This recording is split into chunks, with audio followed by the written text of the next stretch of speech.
I'm Javier Espinoza, Europe Executive Editor at the Capital Forum, a challenger to the mainstream already existing media companies covering policy in Europe.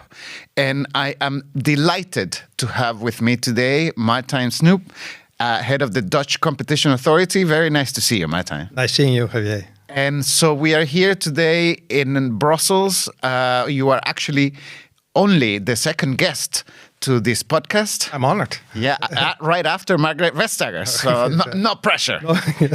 And it's really, I thought that it would be a good time for us to sit down. There's lots to talk about, but before we get into the meat of all the issues that I want to talk to you about, I was curious coming here to hear how you got into this field of, antitrust enforcement to begin with. With all your brain power, you could have been a corporate lawyer. Yeah, it's a long story, and I'll cut it short. But I became fascinated about markets and how markets function actually by an economics lesson in high school, where I was an exchange student in the US. So I did my senior year in high school in the US, and in economics, there was a video by Milton Friedman, who said it's a famous video. It's the iPencil video, and he explains on the basis of a pencil, how marvelous markets work and how special is that. I know the wood comes from Canada, the graphite from wherever, and then his punchline is, and everything without any government intervention. And I thought that's great. It's a fascinating story.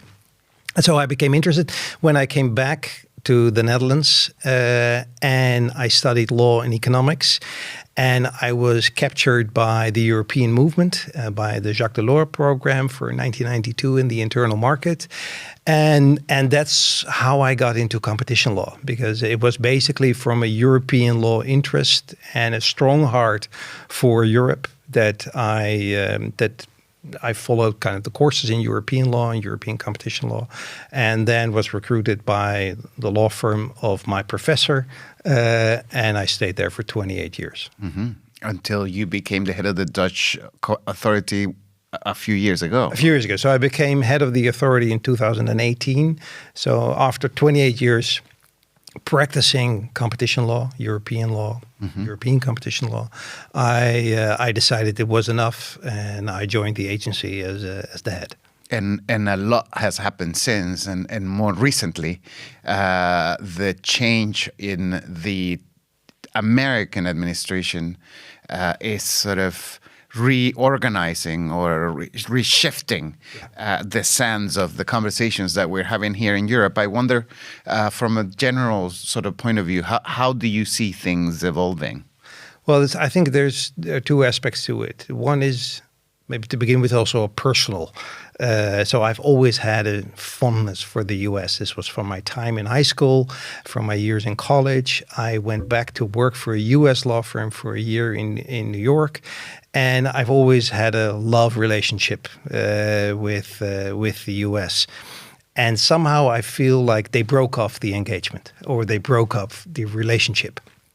And so on a personal level, I feel extremely sad. And of a country that I hugely admired and also saw as a kind of a guiding light for many of the things, I now see a different side of the country, and I'm disappointed in it. And so that's on the personal side.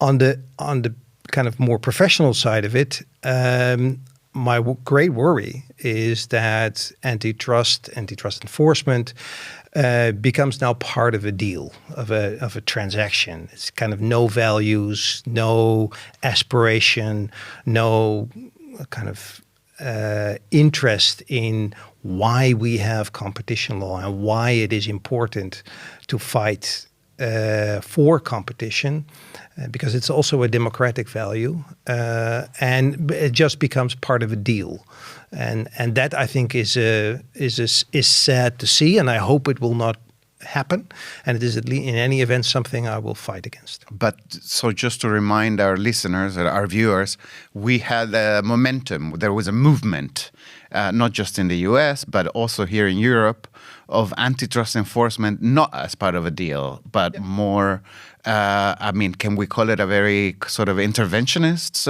approach? Or how would you define the movement that we have seen in the last few years? I would say it was, and I think this has always been the tradition of competition law. It was value-based. It was really making markets work better in, keeping economies open, keeping an economy vibrant, and allowing for challengers to come up.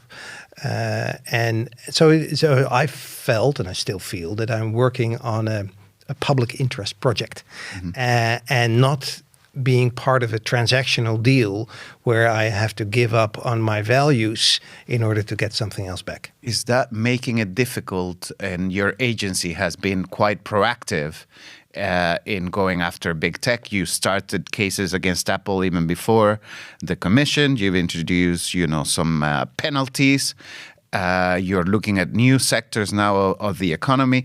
Is it more complicated for someone in your position to actually enforce what you're trying to do? Yeah, yes and no, but that probably does not have to do with the change of the administration in the US, but also with the fact that fortunately the Commission has now better tools in its hands with the DMA, with the DSA, and with the whole digital regulation package. And I think ultimately I've always believed that the fight against big tech, if I may call it that way, was something that should be done at the EU level rather than the national level.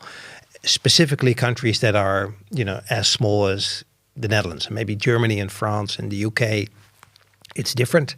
But for a country the size of the Netherlands, we are too small. My biggest fear in the Apple case was always that Apple at one point in time would say, you know what? Well, we'll stop servicing the Netherlands. And I think, it would have been a blip on their revenue stream, but a disaster for the country.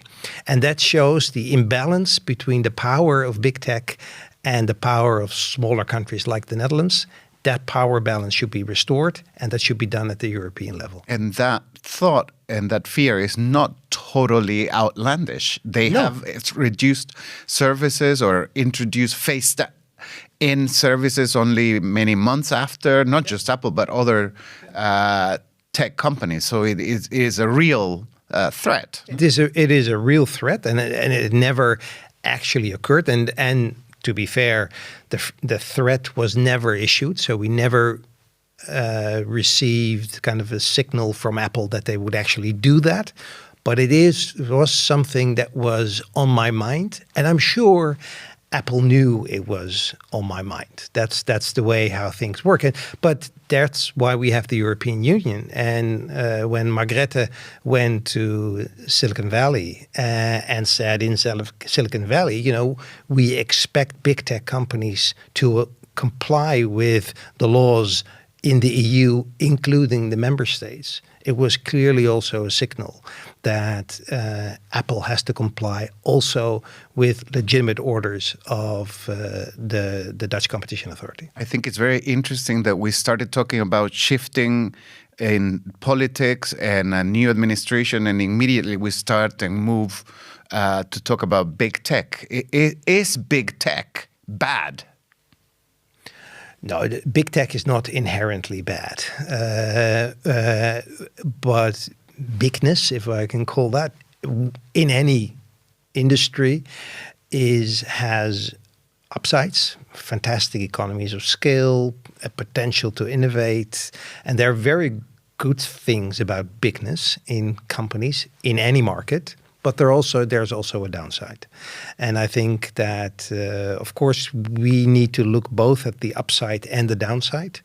But, where companies are dominant and have such a huge market share and an influence on what we do, that's where the competition authorities need to be vigilant. And whether that is big tech or big pharma or a big hospital in a region. So it's at the different scales you have bigness, and competition authorities are there to restore the power balance. But out of all these industries, and just to stick with big tech for a moment, it was the Trump administration, sort of like one of the earlier statements of a few weeks ago, that linked directly any sort of fines or penalties against this sector, the tech sector, that would lead to some sort of backlash or retaliation. So, he made it very political, regardless of whatever we say here in Europe, that we are just enforcing the law. It is no longer the case, right? That the regulators like yourself cannot just claim that we're just enforcing the law after Trump made it so explicit that that's not the case. Yeah, he will not see it that way. Yeah, so the Trump administration made it political, but it is, it is strange. European companies have to comply with U.S. laws when they do business in the U.S. U.S. companies have to comply with European laws if they want to do business here. I mean, this is the essence of sovereignty. This is the essence of democracy, is that you have to behave according to the rules of the country in which you live and in which you do business. And if you don't want to do that, then you have to move out. That's the way it is. This is how our societies works. So I do hope that I see this also part of the rhetoric. And this is what I mean with how it has become transactional, or there is a fear that it will become transactional, so that it is just part of a deal without looking at the underlying values and respect for the rule of law and the democratic societies on both sides of the ocean. It would be unheard of if a politician in Europe would say to the US, well, European companies shouldn't comply with the laws in the US. That's, whatever we think of these laws, there are their laws. And if you want to do business in the US, you have to comply with their laws. That's the way how the system works. What do you think of the point that the administration is making, that basically Europe, because of its inability to innovate and have tech champions, it's actually just imposing these penalties because it's the only thing that it can do. Have rules to force, tax or fines on companies, and that's basically unfair.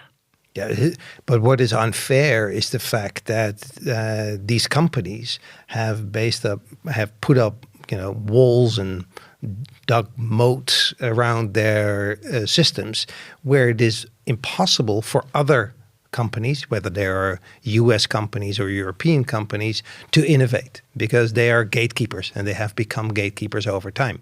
We let them become gatekeepers over time.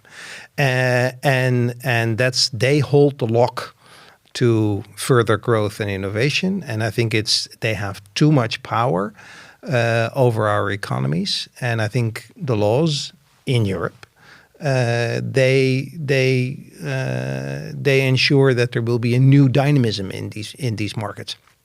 And by the way, it's not that, at least we don't know exactly where it is going, but it is not that in the US, even under the new administration, they do not see this problem.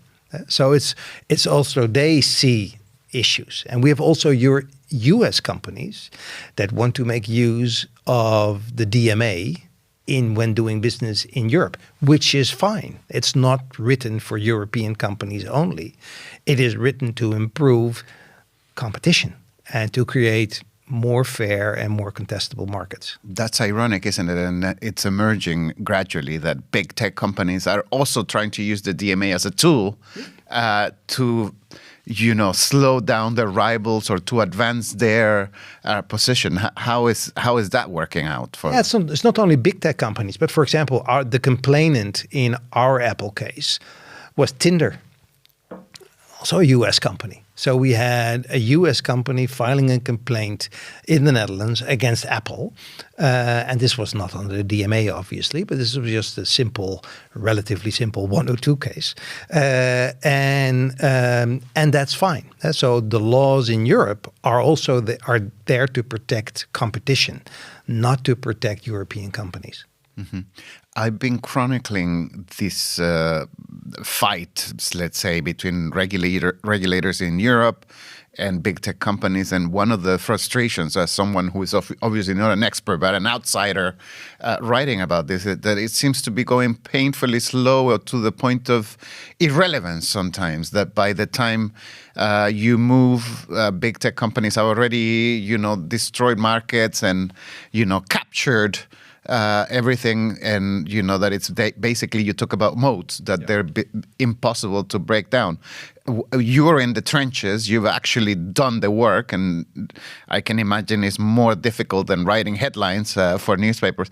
But where are we in this cycle? Because obviously tech is the latest sector being regulated, but we have seen telecoms, there's been other story. So we know more or less where the finale is heading towards. Yes, although I think there will never be a finale. In the sense, this is an ongoing process. It's basically a process of power. It's companies wanting to have power, and whether that's telecoms companies or big tech companies or mainframe IBM computer companies, or we've had. Or oil companies in the beginning. It's a struggle for power, and that struggle will continue. And it is finding the right balance between kind of business on the one hand and open markets on the other hand. So this is, I think, commenting on your finale point. Your comment that it is slow and that enforcement is slow is fair. It is terribly slow. And we do, as enforcers, everything to speed it up. But that is extremely difficult. And there are several reasons for it. First of all, we are under intense scrutiny by the courts.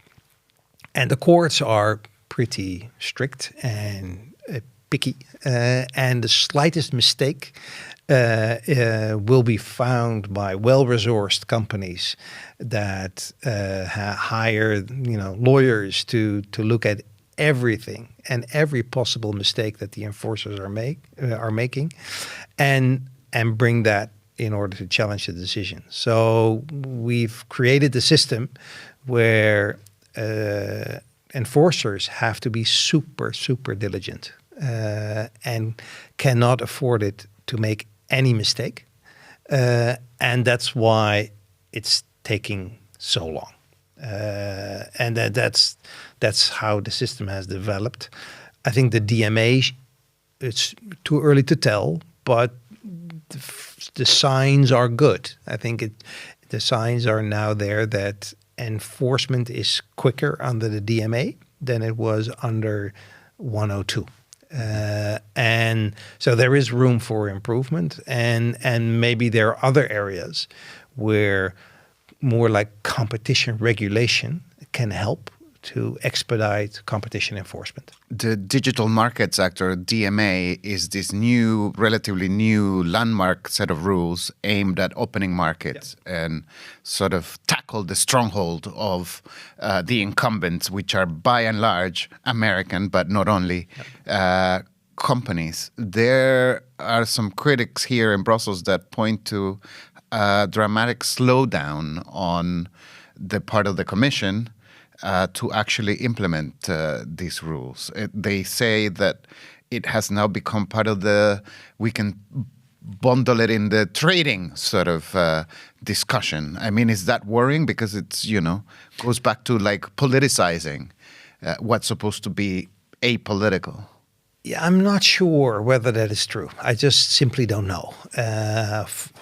From what I see and the things that I know, I see a very ambitious commission with, deploying resources to make this work and also to come out with decisions that are meaningful. If you look at the life cycle of a kind of an average 102 case, those can take much longer than where we're now. So I'm actually pretty optimistic that the DMA helps enforcement and helps to open up markets that have been closed so far. but time will tell how it works. But it leads to something else, is that I think DMA type of legislation could also be useful in other sectors. And that's, what I was very happy that the Draghi report mentioned that in order to boost productivity and growth in Europe, the European Commission should consider developing a new competition tool to open up markets. Unfortunately, this is no longer part of the Commission's agenda, but I hope it will be back on the agenda, or maybe on the agenda of the next Commission. But I think this is also the type of innovation in competition law and competition law enforcement that is necessary to expedite, to basically to tackle the problems that we see today, rather than the problems that we saw at the beginning of the Treaty of the European Union. Mm-hmm. What happened to this idea? Why was it dropped? I don't know. There are different versions, and I've heard different stories about why it was dropped. One of the reasons was that the idea was, well, maybe there will be a new competition tool, but do we ever get the resources at the EU level to deploy this properly? I don't know whether that is the legitimate answer to that. It is something that we see now in many countries in Europe, in the EU countries in Europe, that they are using a new competition tool and experimenting with it. We've been asking for a new competition tool in the Netherlands also, and we're waiting for our government to come up with their reaction to our call for a new competition tool at the national level. But Germany has it now, Italy has it, Scandinavian countries have it. So I think here what you're probably going to see is that the initiative will be driven at the national level, and then ultimately at the European level, people will say, well, if so many countries have it, why don't we? And I want to talk to you about that, but let's exhaust finally the point of the Digital Markets Act. What's your view on fines? This has become, it's always a subject that fascinates the people like myself because, it gets my editors interested, and it's almost like clickbait. Yeah. Easy to read, 1.8 billion fine against Apple. Yeah. More recently, there's things very public lobbying by the top executives of these tech companies going to Trump and say, you need to go to the EU and intervene. Fines, in the end, some people argue it's just a cost of doing business. Where do you sit in this? Yeah, I'm skeptical about the use of fines for these types of infringements. I mean, fines were great for cartels because that is kind of sort of semi-criminal behavior. And it's good to have strong deterrence for this type of behavior, and fines actually work. Not only fines, so I think there are many. You also need enforcement. You also need a leniency system. So there are many things to deter people, companies from entering into cartel agreements. But fines in cases where you see the evidence of the infringement is just wide in the open. You see, if you're not happy and you think certain behavior is an abuse of a dominant position, it's usually not hidden. It's just in plain sight. And for those types of infringements, I'm not convinced that fines work, because the focus is going to be totally on the fine. It indeed leads to great headlines and people are fascinated by it, and maybe the governments are happy with that, they can kind of reel in some money, but it becomes sort of a transactional duty. Almost like a red herring, right? It's a distraction. Yeah, it's a distraction, and it creates all kinds of. And that's also why I strongly believe in a new competition tool, which is more about fixing the problem than punishing behavior. So tell us about the thinking of this new competition tool in the Netherlands. Why? What is it? Why are you trying to achieve? Why now? Well, what we see is that in the Netherlands there are always cartels, but kind of smaller ones. And as a competition authority, we can be totally focused on these small kind of usually bid rigging type cartels. cost a lot of resources, and we need to continue to do them. But at the same time, we see also problems at a bigger scale in bigger markets in the Netherlands, where due to an increased level of concentration, tacit collusion becomes easier. So legal forms of collusion, basically. For example, we did an investigation into the consumer savings sector, and the banks have low interest rates. They give low interest rates to their customers, basically because they kind of decided not to compete. They don't talk to each other, but they just simply look out the window and they say, well, we can live our relatively easy life. And those are the type of problems that occur now. Vendor lock-in is another big problem everywhere. So there is competition at one point in time, and with an enterprise software system. We did an investigation into hospital software. So how the software that is running, enterprise software that is running hospitals. There's one company in the Netherlands that is extremely strong. Some say it's even dominant, and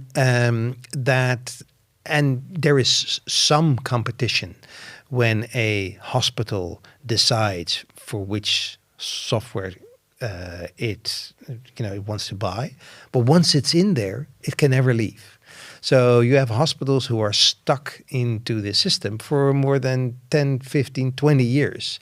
And then what happens, of course, is that the company stops innovating, starts increasing maintenance fees, and basically sucks a lot of money out of the hospitals because it knows that the company cannot leave. Mm-hmm. And I think those issues are difficult to combat with traditional competition tools, but a new competition tool can force companies, for example, to improve data portability, to improve interoperability, and to ensure that markets are becoming more contestable, that there is room for newcomers, that there is room for innovation, and that ultimately will lead to productivity growth. Mm-hmm. I see perhaps some issue with trying to push this new tool in an environment in the Netherlands with a right-wing government. How is that dynamic working out? Yeah, so this is a dilemma. It's as you see in many countries in Europe, there is now this narrative: we need less rules rather than more rules. So this government would naturally be inclined to push back on this suggestion. It could be. So the government is still thinking about it, but at the same time, we are explaining the new competition rule is not anti-business. It's also creating opportunities for other businesses. And if you are pro-business, this is a good thing. Because it will create jobs, it will create innovation, it will create growth. It's not for nothing that Draghi recommended a new competition tool at the European level. So it's more rules, but it's rules to let other businesses thrive. So to break the stronghold of the big business. Yes. But traditionally, these governments are more pro-big business than they are about the smaller guys. Yeah, not necessarily. I think if you look, I can't say for all the countries in Europe, but many right-wing governments have strong support from SMEs, from small and mid-sized companies. And it's particularly SMEs that will benefit from a new competition tool, because it will give them an opportunity to innovate and to enter into markets that have been closed for outsiders. When you see your role as an enforcer, are you thinking more about emerging businesses and startups and helping that ecosystem, or do you think more about the consumer when you're thinking about all the things that you do with Apple or with other sectors? Yeah, both. It's the easy answer, because I strongly believe that more competition, open and contestable markets is good for businesses and is good for consumers. Our mission is making markets work well for people and businesses now and in the future. So it's a very ambitious role, and it's important also for the audience to understand is that we have a much wider mandate than competition only. We are in total with 850 people, but we also do energy. We're the energy regulator, we the telecoms regulator, we are the consumer protection agency, and the competition authority. Wow, yeah. And the digital regulator. So we also do the DSA, the Data Act, the Data Governance Act, and so it's a huge mandate, and the overall umbrella is making markets work better for people and businesses. So it's both the person and... Yes, I mean, we deliberately chose to put people first, not necessarily consumers, because it's about the people. It's also because of people, human beings in their capacity as citizens. For example, when we look at media mergers, we also look at, do these companies get opinion power? So will the reduction in competition lead to opinion power? So it's not necessarily in the relationship with consumers, but it's also in relationship with citizens. But it's, on the other hand, we also need markets where businesses can thrive and where they can succeed and expand and innovate and do new stuff and fail. So the part of the entire ecosystem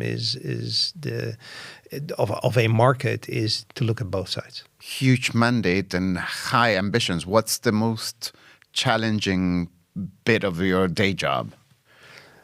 I think the three transitions that are now taking place in Europe, everywhere around the world, but particularly in Europe, are the energy transition. So we need to get rid of fossil fuels, and our markets and our economies and our systems and our infrastructure is totally built on fossil fuels, and so that change is going to take a while. It's going to take decades, but it's extremely important, and that requires that the country is, being turned upside down. We have to kind of rethink about our electricity grids, our infrastructure, our industry clusters. So that's a huge. It's not something that we do, of course, by ourselves, but it is, I think, one of the most important transitions that we go through. And second is the digital transition. We see how our world, our economies are digitalizing, and that gives rise to all kinds of new questions that we have to take into account. Where AI obviously is giving great new opportunities, but also great new challenges that we need to face. And then finally is the transition to a more sustainable economy. We are depleting our resources in everywhere around the world, and we have to, create a livable planet also for future generations. And that also requires a huge transition in how we work, and because we all know that the path on which we are now, we cannot continue. So, and change is difficult for everyone. Also for me. So those three transitions that keep me busy, but also worried and active in my job. This is really good. And if I pick out on some of these questions and transitions, I was reading some headlines in the US that, people saying damages to the environment is just collateral damage. Is what we need. It needs to happen for the world to become globalized. It's just what it is, basically. This is a new narrative that is being developed. Yeah. I think ultimately it is, will this planet be livable in the long term? And we have a moral obligation towards our children, our grandchildren, our great-grandchildren to make this livable, to keep this a livable place. And I think so. I don't do this out of ideology, but out of an idea is that we have future generations behind us that want to have a comfortable life. And not a life that is constantly under attack by natural disasters. And there I think it's very hard, and I understand the political narrative. I'm not naive. But the political narrative there's an underlying concern, which is also a legitimate concern, is that, well, if we make our planet livable for future generations, the price that we have to pay now is too high. And I'm not sure whether that is true. Actually, I believe that is not true. We have to change. We have to change our behaviors. We have to, an example is the electricity grid. In the Netherlands, most houses are heated by natural gas. Mm-hmm. We need to get rid of natural gas. If not for the climate, do it for your sovereignty. We were first dependent on Russian gas. Now we're dependent on US gas. Both are not good for the long run. So that means that we need to change our heating from natural gas to electricity. Huge investment in the electricity grid that will as a result of that. Well, how are we going to spread the cost for that investment over different generations? And there are possibilities for it. We can finance part of it. We can delay parts of the cost. This is a system where we, as an independent regulator, play an important role. Where also we have the legislator. So it is possible to change this. It will take time. It will be. We cannot lose the people, and we have to keep sight that also in these transitions, the people, have to continue to live a good life. Mm-hmm. So showing that it is possible to continue to have a comfortable, different life today for a better future for our children, I think this is the challenge that we have to face. As a regulator, almost to show people that trade-offs do not have to be dramatic. No. Yeah. And it helps to kind of look back, how many transitions we've been going through over the past decades. I mean, if you go back, in Brussels, 50 years ago, totally different city, different infrastructure, different markets, and it has changed over time. And so if we look back, where we are now today, 50 years from now, and we look back, we will hardly recognize it. Mm-hmm. Things will continuously change, and people will continuously adapt to these changes, but they are afraid for change. The change and the fear of change is quite interesting. One cannot help to feel a bit hopeless when we read all these headlines, climate change, or the political narrative that we're talking about, that we were talking at the beginning. But it sounds to me that you're an optimist. You think the world is getting better? Yes. Not necessarily better, but the world will continue. It will not be a disaster. There will be ups and downs, and maybe we're now facing a down for a while. But I'm not a pessimist in the sense that it will only go downhill from now. Mm-hmm. People have thought that for ages. Yes, and ultimately, fortunately, humanity is capable of finding its way up again. And what we have to do, two things, is stay optimistic. And hopeful. It's also a duty that we have towards younger people. And second, ensure that the downs are not too deep. We've had terrible downs in Europe in the last century. We should not let that happen. And this is why going back to the conversation that we started, why I always believed in Europe as a strong force, to avoid another war in Europe. And so far, I'm still optimistic. The EU has been declared dead many times, but have always stood up to the occasion. And I want to go back to this idea of the strong force, but since we're talking about what keeps you up at night, one of the other things that you talked about is AI, and I can't believe we've gone all this time without mentioning it. And I wonder, because you have a very powerful key position in sort of looking at this technology and how it's impacting markets and consumers ultimately. What's the thinking on AI in the Netherlands? Yeah, so it's difficult to say what the thinking is, but what we do at our agency is to embrace AI and to see how we can use it to our advantage. And a little story: I was at a management team of one of our departments, and I was asking. I told them, I'm using AI for my blogs and speeches and the things that I do and create. And are you?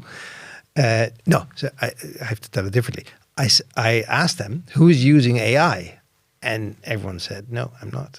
And I said, well, strange, I'm using it.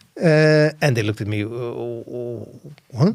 And said, well, I use it for this, for blogs and for speeches and things that I write and create.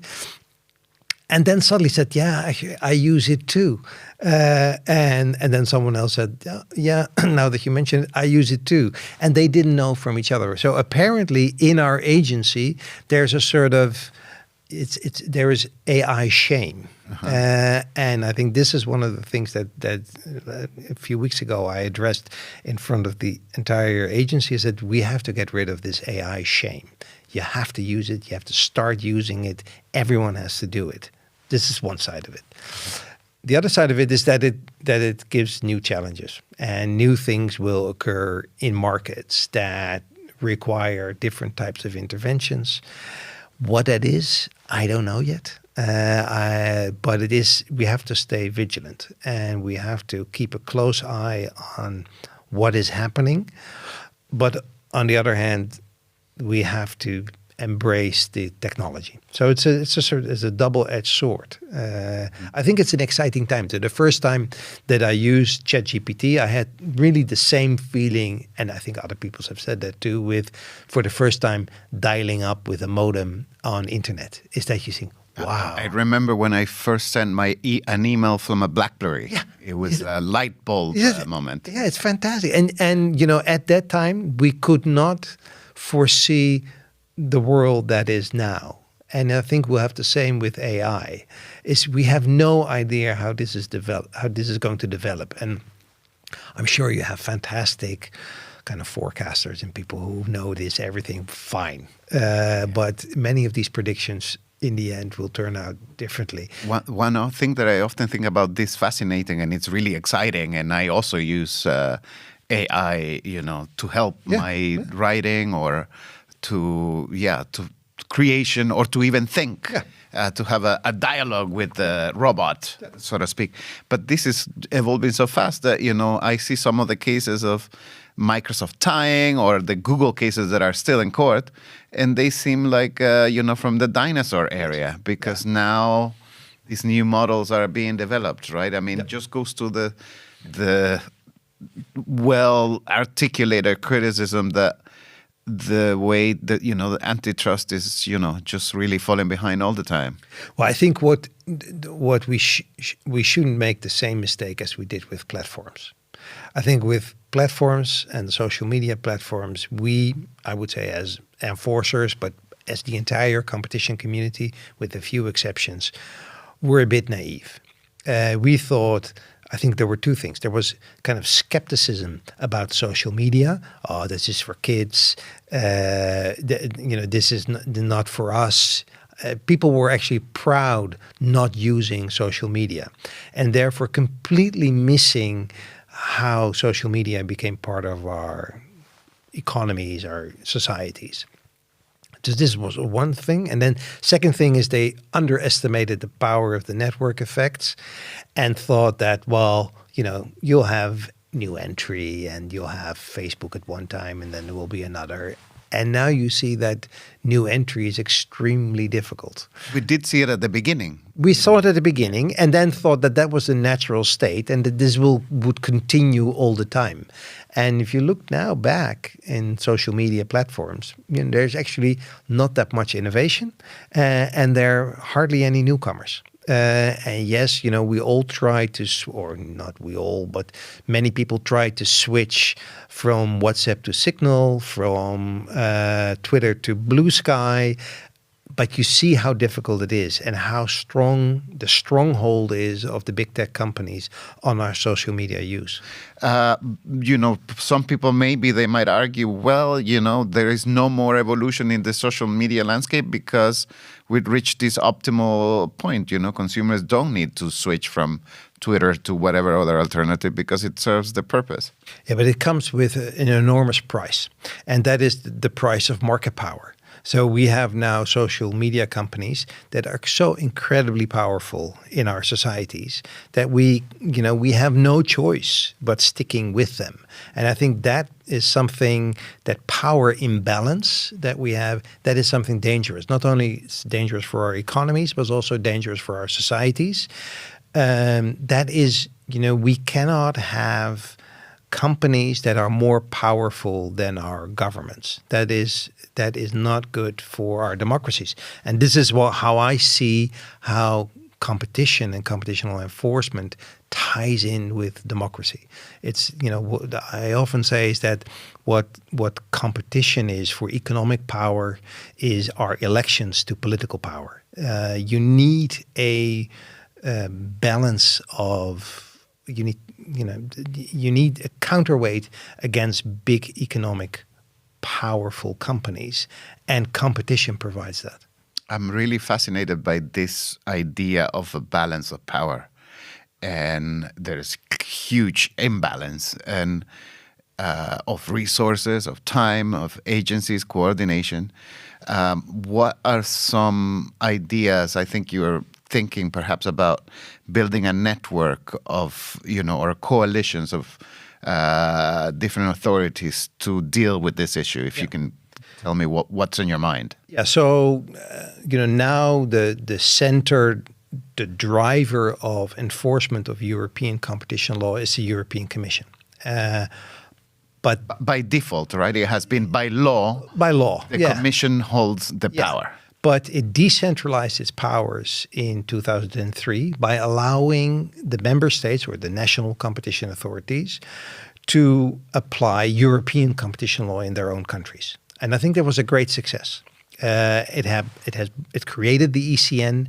It brought the European Competition Network. Mm-hmm. So what happened is that it brought together the national competition authorities because they were no longer only applying or enforcing their own national law, but they were also enforcing European competition law. For example, our Apple case was a case that was based on abuse of a dominant position based on European competition law. It was a so-called 102A case, exploitative abuse under the European competition laws. So in almost all our cases, as the Dutch Competition Authority, we apply European competition law. So we have the European Commission as a driver of European competition enforcement, and the national authorities do this in their own country. But what we don't have is countries or national competition authorities teaming up to take on a case together. Mm-hmm. And why don't we have that? Well, because it's difficult. First of all, the first question is, whose law are you going to apply and in which court? So, for example, if we would work together with the German Competition Authority, there is this cross-border case, of identical behavior. A company that is dominant both in Germany and in the Netherlands. The first question is, okay, who is going to do it? The German Competition Authority, but they can only do it for Germany, and then the Dutch Competition Authority for the Netherlands. But that means that it is double work. 2 decisions going to 2 different court systems with possible divergent outcomes. So my ideal would be that the national competition authorities could work together, do a case on the basis of European competition law, under European procedural law, and through the European system. I was inspired, I'm not saying it's identical, but I was inspired by the fact that the US state attorney generals can file together cases under federal law, under federal antitrust law in the US.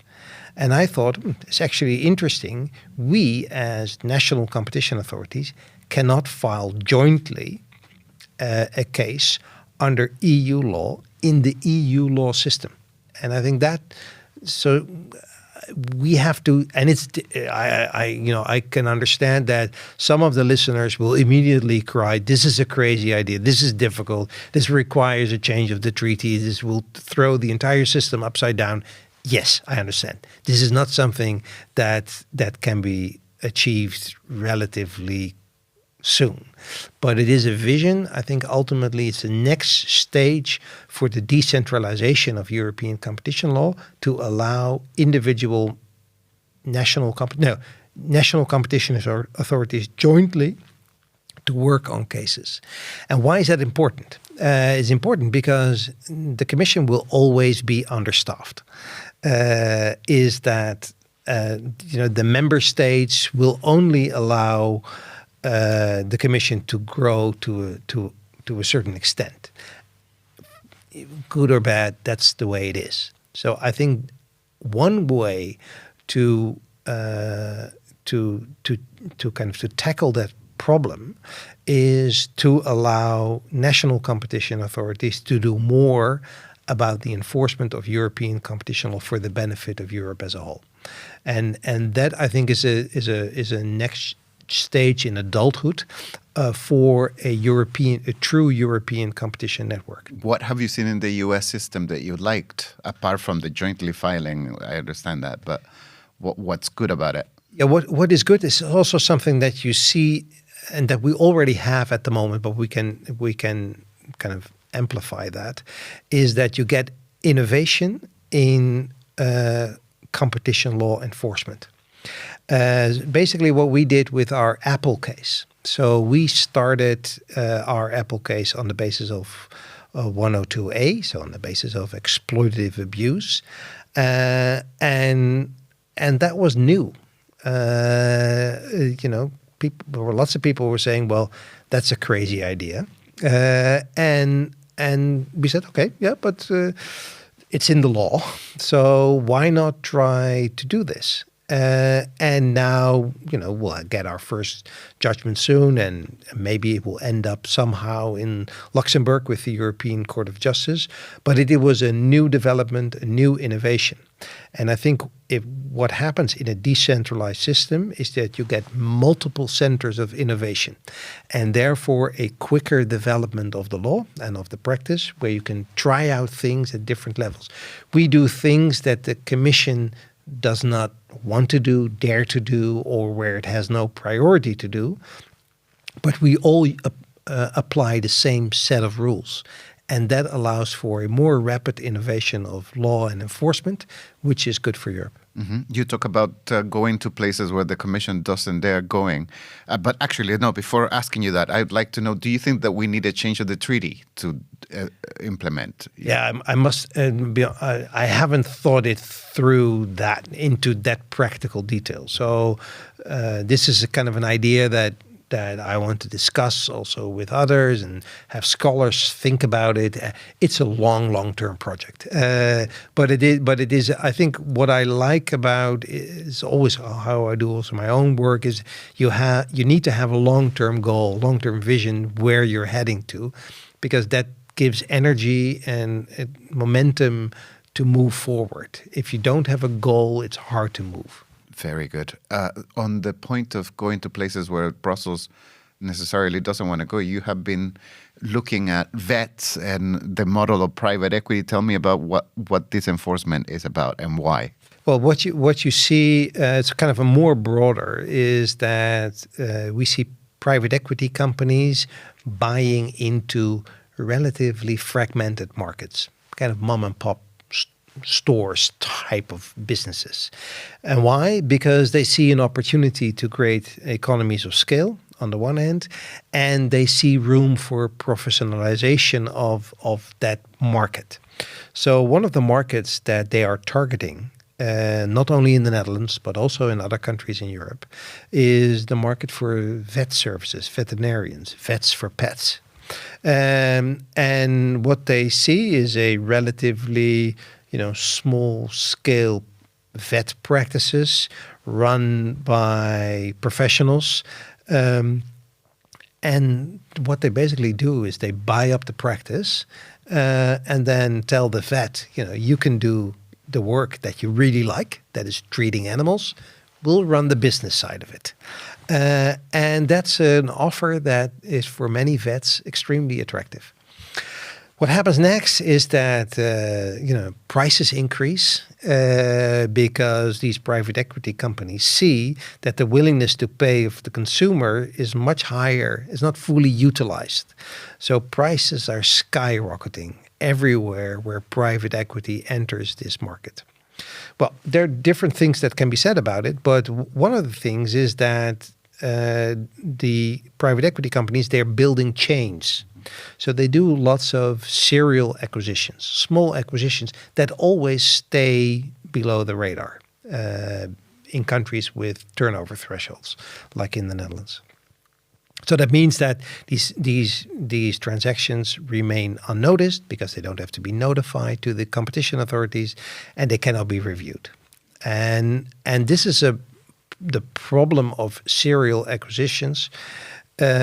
Is that as a result of these acquisitions, it is possible for companies to create market power. Mm-hmm. If you think of it, if you buy 70 companies with 1% market share, you suddenly have a 70% market share, and that will remain unnoticed. So technically, you can't look at it. We can't look at it, and that's why we are now calling for a call-in power, that there needs to be a change of the law so that we can look at these smaller transactions.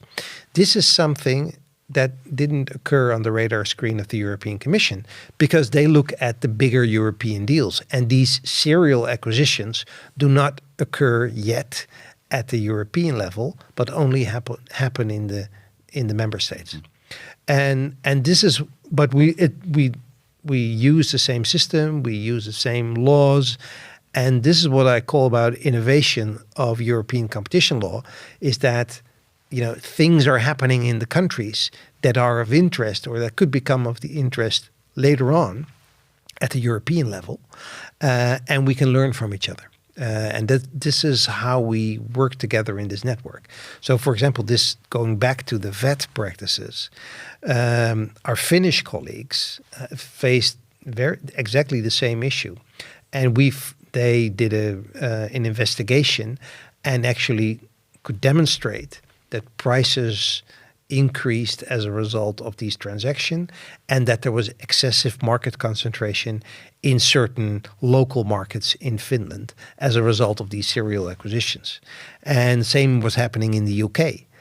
So we also look at the work that is being done by the CMA and use that work in our own work. And that's what you see now within the European Competition Network, that national authorities are working together, looking at the same issues, trying to learn from each other, and that gives us that is evidence of the strength of the network, and that network can be kind of improved if we go to the next stage of bringing actual cases together. Mm-hmm. Very good. To end on a broad discussion that we're having today, about this idea of industrial policy and big is good, and we need to use the tools available for Europe to be a worthy rival of the US and China.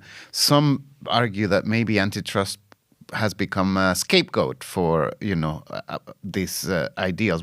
What's your thought? What are your views on this current moment of this is where the conversation is right now? I think it's a false narrative. It's kind of the same false narrative that we need less rules, and as we need bigger companies, and well, maybe we need bigger companies, but in order to become big, we need to merge, which is nonsense. I mean, one of the great success stories in Europe and in the Netherlands is ASML. extremely important company for the development of the technology sector.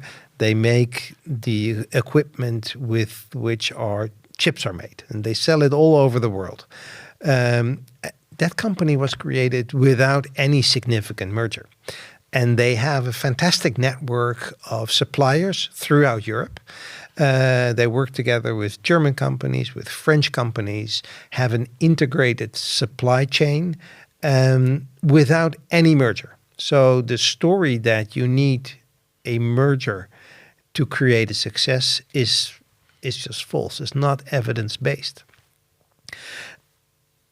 That doesn't mean that we can just sit back and relax because markets are still fragmented in Europe. And for some part, they will always remain fragmented because of cultural differences, because of language differences. It's the EU is never going to be a US. Never say never, but that will take 200 years or more in order, because we all speak different languages, have very distinct cultures in Europe, and that's also the beauty of it. But part of these markets are separated by regulatory barriers. And there, I think we can do much better as governments, as countries, to remove the regulatory barriers and allow more, so that we can reap the benefits of and the economies of scale of bigger markets. And that's, I think, what is. So we need a new project. We need a new 1992 project where we're going to the next phase of removing regulatory barriers to allow European companies to grow in Europe, not necessarily by in-market mergers, but by expanding outside their home markets. What's your assessment of the European Union as a leader, as a global power, in being able to carry out a new project and being able to tackle all the things that we're talking about these days, trade wars, economic wars? Is Europe strong? Yeah, I think what you see now is that we rise to the occasion. There is an external threat, which always helps. There are multiple external threats that bring us together, and that also there is a path forward. We have a very strong manufacturing base in Europe. We have a highly educated workforce. We have strong centers of innovation. We, and I myself included, have been maybe overly obsessed with things happening in the US. Now we can do much better in Europe, and we have to deploy that strength. We have to use the diversity in Europe, bring people together, use our innovation centers in Europe, use our very strong manufacturing base, and make that use for us, not imitate and not copy exactly the things that are happening in the US or in China or wherever, but finding our own strength. And I think that this is what you see now on the horizon, is that where we find what we are good at in Europe, what we can do better, and use that in our trade with other countries. On that hopeful note, Martijn, it's been a great pleasure to see you. Thank you very much.